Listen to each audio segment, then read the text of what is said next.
On January 1st of 2025, Poland will take the presidency of the European Council. For Europe, this is the time of trial and decision. What challenges will the Polish government encounter during its presidency? Joining me now to take a better look at what is to come live in the studio is Ignacy Niemczycki, State Secretary at the Polish Prime Minister's Office. Good evening, and thank you for joining me here on the program. Good evening, and thank you so much for having me. Pleasure's all mine.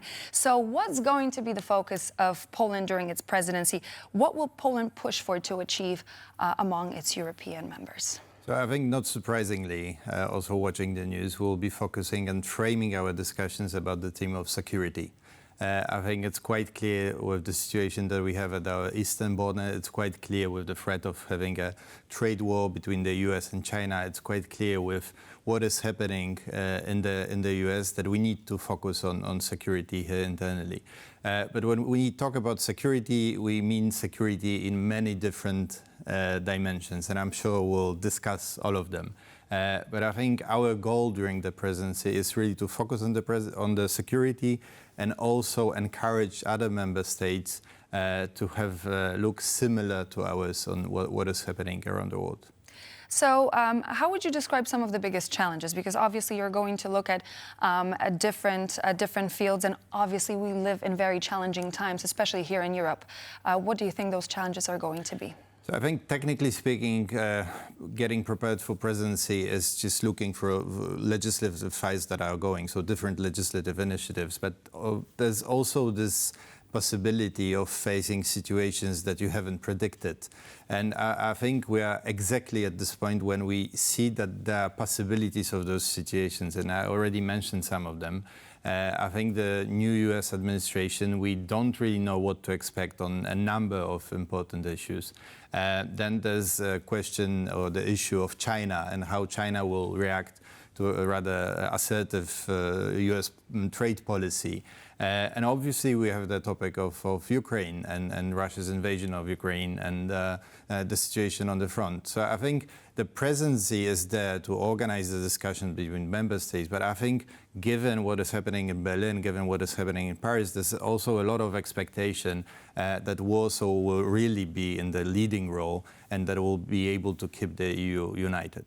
So would you say that the outlook on Poland taking over the EU Council presidency is rather positive, especially in light of everything that's been happening over the past few months? Well, I really think there's a big expectation for Poland to deliver. And I think all eyes are really right now on Warsaw. And we here in Poland, I don't think we really estimate properly what is the level of expectations. So I think most of the diplomats that I talk to are really optimistic about our presidency, but it will be definitely a challenge. So it's very clear that security and defense are some of the topics on top of the agenda. How would you assess the dangers that the EU is facing as of now and it's prone in recent months and years? Well, so I think the main issue here is that we're very reliant on supplies of weapons from other member states. So we need to be able to also secure ourselves with the industrial base in Europe. So the development of the military industry. Exactly. So, but how do we, the question here is... How do we do it? How do we do it? How do we finance it? But also, how do we do it without making our relation with the US worse? So how do we balance that? It's a balancing act, Absolutely. Definitely. And I think that's the trick. And also, you know, financial discussions are always very, very difficult. And we have a lot of challenges. We also face another challenge, which is how to ensure that the European economy is innovative, that is competitive. So how do we find the money for defense as well? So I would like to also stay on the topic of defense in terms of the military and the ongoing situation in Ukraine. When talking about defense, do you think that we have arrived at a point where Poland is, to a certain extent, going to take the lead among other EU members when it comes to security in Europe and, supporting Ukraine and its war efforts? Well, I think for quite a long time already, we've been in the very leading role advocating for Ukraine in the EU, and I think we've already sent a very strong signal when it comes to... But do you think the presidency is going to push us even a step forward? Yeah, I think so, absolutely. And I think the presidency will be an important time for that. And also because we do have a stable pro-European democratic government here in Poland, that's the expectation, that we have the mandate to really focus on Ukraine. And especially with everything that we've been seeing across some European states and some neighboring states in terms of recent election processes. I think this issue of Ukraine will be crucial during the Polish presidency. But here again, we need to talk to the US, and we need to try and have a positive offer to the US as well. It would be hard to overlook the French president's visit to Warsaw today and the talks with Mr. Tusk and our Polish president as well. During his meeting with Polish Prime Minister, we heard French President Emmanuel Macron. He pointed out that one of the major threats when it comes to Europe is Russia meddling with different processes, internal processes, not only in Europe but also in the neighboring countries.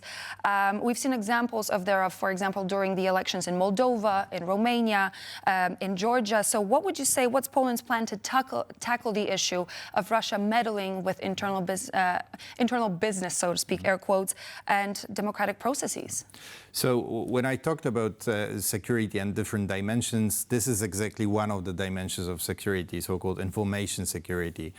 So this really is a discussion about how to tackle Russian disinformation, but also how to ensure that the disinformation from within is also tackled. How do we provide media literacy classes, how we work with education, how do we ensure that media outlets are strong. The big tech.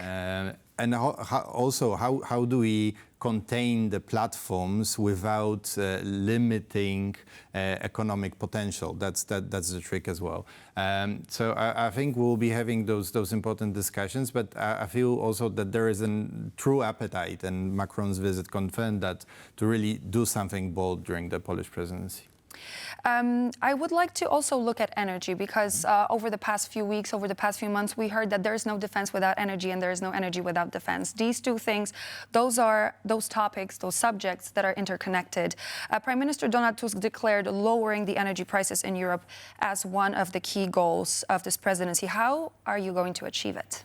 Well, it's a long-term plan, and there's absolutely no quick fix solution, and everybody around the table in Europe knows that. But it has a tremendous effect on the competitiveness of businesses here in Europe, so we have to tackle that.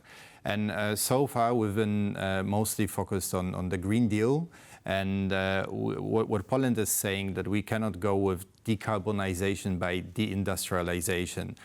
We need to also create an environment in which industry can still thrive. So we really need to focus on energy prices.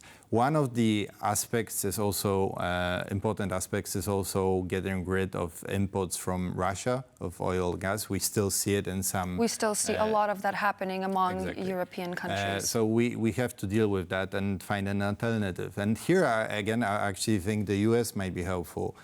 Because with the increase of LNG production in the US, that's really a perfect fit. When we're talking about the decision-making process, when we're talking about the Polish presidency, we cannot forget about what some experts call it l'enfant terrible of Europe, Hungary. And I would like to ask you, how is EU and Poland during the presidency going to tackle the issue of Hungarian veto when it comes to the decision-making process? Well, in a number of issues, we don't need every member state on board. And then finally, I think what is important when dealing with Hungary is the unity of other member states. So we've seen so far that if for a long time all the other member states really are united and press for something, then eventually Hungary will agree. So you've seen Viktor Orban leaving the room at some point to allow consensus. So I think it is doable. Probably there will be a price to pay, but I think we're really talking about what's the most price? basic.